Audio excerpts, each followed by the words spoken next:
So guys, welcome to back to my channel Bulu blog চ্যানেলে তোমাদের অনেক স্বাগত। কেমন আছে তোমরা? আশা করি ভালো আছি, সুস্থ আছে, আমরাও আছি ভালো। এখন আমরা কি খাচ্ছি? ওরা তো প্রসাদ খাচ্ছি। তো আমাদের বাড়িতে পুজো হয়েছে, কালী পুজোর প্রসাদ নিয়ে আসছি, এখন নিমন্ত্রণ করে গেছিলো কালকে। তো প্রসাদ খাওয়া নিয়ে কি অবস্থা হচ্ছে দেখো রিজোর আমার সাথে। না না, এটা আমি খেতেছি, তো তোরটা তো এটা। রিজু আমাকে বলছে আমার থেকে নাকি আমি রিজুকে দিচ্ছি খেতে। দেখ, ওরটা কিন্তু আলাদা, আমারটা কিন্তু আলাদা।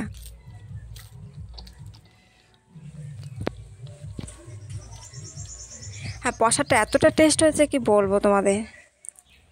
তো দেখো, আমার ছেলে অল্পখানি খেলো কিন্তু প্রসাদ, আমি সবটাই আমার খেতে লাগছে। তো বন্ধুরা, ভিডিওগুলো কিন্তু আমি ছোট ছোট ভিডিও দিচ্ছি, তোমরা স্কিপ করো না, পুরো ভিডিওটাই দেখো। তা আসছে একটা ব্লগ নিয়ে, টাটা।